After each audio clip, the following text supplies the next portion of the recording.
E eu tava vendo um vídeo do Jones Manuel, semana passada, eu não lembro que dia que foi que eu tava vendo um vídeo do Jones Manuel, que ele tava mencionando sobre o bloqueio, o embargo econômico dos Estados Unidos em cima de Cuba.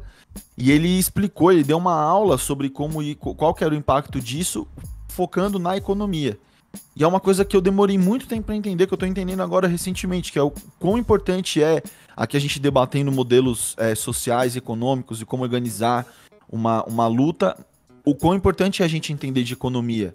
E eu entendo ainda muito pouco de economia, os meus conhecimentos sobre economia são muito limitados. E eu queria compreender assim, eu vendo os vídeos, vendo o material que você produz, você fala bastante sobre economia, e entender para você qual que é a importância da gente conseguir entender também sobre economia, que é algo que está para mim desassociado, independente da forma de vida que a gente vá ter no futuro de construção social e política. Como que você enxerga a importância da política, da economia nisso, e como que você, assim, quais os caminhos que você indica para quem está nesse processo de politização, para a compreensão da economia também, que na minha visão é algo muito mais, talvez um pouco mais difícil do que só política também, assim, numa compreensão crua. Cara, esse lance que você tá falando aí tem tudo a ver com a questão da ideologia da alienação. Porque, veja, errado separar economia e política, começa por aí.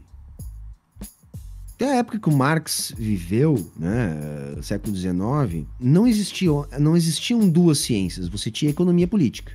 Então você não tinha economia e política, você tinha economia e política. Marx escreveu sobre economia política. Adam Smith escreveu sobre economia política. David Ricardo escreveu sobre economia política. Uhum. E por quê? Porque, veja, a política é, no senso comum e para a própria ciência burguesa, a ciência que estuda as relações de poder na sociedade. Então, a política busca compreender as relações de poder. Qual o lance? O poder, ele não é algo abstrato. Não é algo idealizado. Não é, eu sou poderoso porque eu tenho aqui o meu cosmo queima e eu atinjo o sétimo sentido e eu dou golpes à velocidade da luz. Não é isso. O poder vem da concretude material. Você é poderoso se você tem materialmente algo que lhe dá este poder. Por exemplo, o PM é poderoso na hora de te dar um atraque porque ele tem um canhão na cintura. Saca? Sim. Você pode ser um cara forte pra caramba, ter 2 metros, lutar várias artes marciais, mas o PM tem um colete à prova de balas e um canhão. Ele é poderoso. Se ele mandar você falar fino, você vai falar fino. Saca? O poder do PM não é do espírito dele. Uhum. É do aço, da pólvora, do canhão que ele tem na cintura. E o que isso tem a ver com a tua pergunta, cara? O que faz uma pessoa politicamente poderosa é as condições materiais dela. Por exemplo, em termos de poder de compra, qual a diferença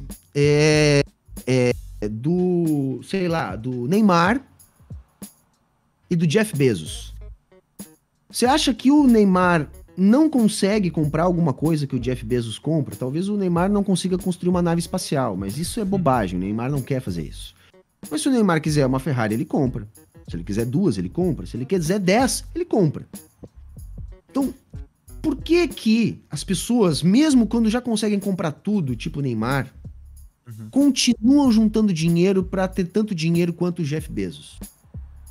O lance é política. Depois de uma certa quantidade de dinheiro que você tem já, não tem mais nada que você queira comprar que você não possa. Mas mesmo assim você continua acumulando. Você está acumulando o quê? Você está acumulando poder político. Capital político, seja? Exatamente, capital político. Por quê? Porque aí você compra governos, você compra políticos.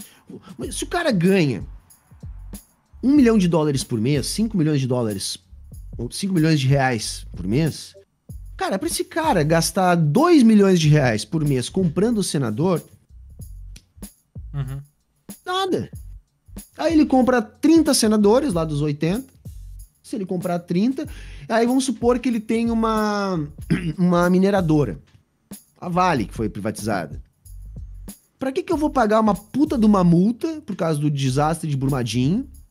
Por que eu vou pagar um puta de um investimento na minha infraestrutura para poder adequar a minha produção às novas normas ambientais, se eu posso simplesmente gastar uma fração disso comprando os senadores para mudar as leis e eu não precisar fazer nada disso?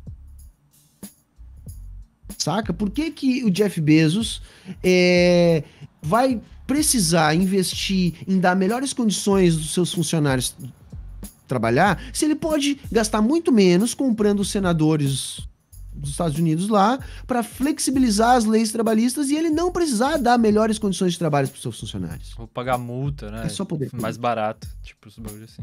Exato. E para encerrar, tá? Então, esse é o primeiro ponto que eu queria explicar. Não dá para separar economia e política. As duas coisas são indissociáveis. Isso vai ser feito uma dissociação forçada num texto, se eu não me engano, de um camarada chamado Alfred Marshall, que ele vai lançar um texto no final do século XIX chamado Princípios de Economia.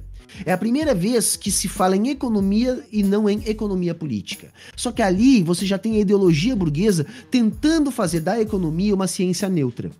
Então a ideia é o que é? Eu vou separar a economia da política, porque aí a gente deixa a política para os políticos. E aí tem esquerda, direita, centro. E a economia a gente deixa para os cientistas. E aí você tem a Miriam Leitão na Globo, dizendo, olha, o teto de gastos não é uma questão de direita ou de esquerda, é uma questão de matemática. Saca? Isso é pura ideologia. Então a ideia de separar a economia da política, primeiro é para deixar a política para os políticos e a economia para os cientistas. Só o que eles não botam é cientistas burgueses. Porque aí o que vale é a economia burguesa. Sim. Não é qualquer economia. E aí, fechando, eu sei que eu falo pra caramba, mas assim... À vontade. Tô aprendendo aqui. Não, é porque a pergunta é boa e eu acho que é legal essa pergunta porque às vezes as pessoas não entendem, porque o meu canal fala muito de economia, as pessoas falam, Humberto, porra, economias pra caralho, não entendo merda nenhuma, não fala a minha língua, cara, puta merda, não entendo nada. E aí parece que eu tô falando um troço ali que, sei lá, Humberto é preciosista, sabe? Ele tá fazendo ali pra mostrar, olha como ele sabe, falando esse termo bonito. Não, galera, não, é que eu tô tentando, você tem vídeo de tudo que é tipo no meu canal, tanto falando uma linguagem muito clara, quanto eu falando lá um economês bem fudido mesmo. Mas assim, depende do seu nível. Pô, não, esse vídeo aqui não tá pra mim ver ainda, vou ver o outro. Mas por quê, cara? Porque assim, ó, se criou um mito de que assim, olha, a esquerda não entende de economia. Sim. Por quê? Porque eles tratam a economia como essa economia burguesa aí, lá da Miriam Leitão.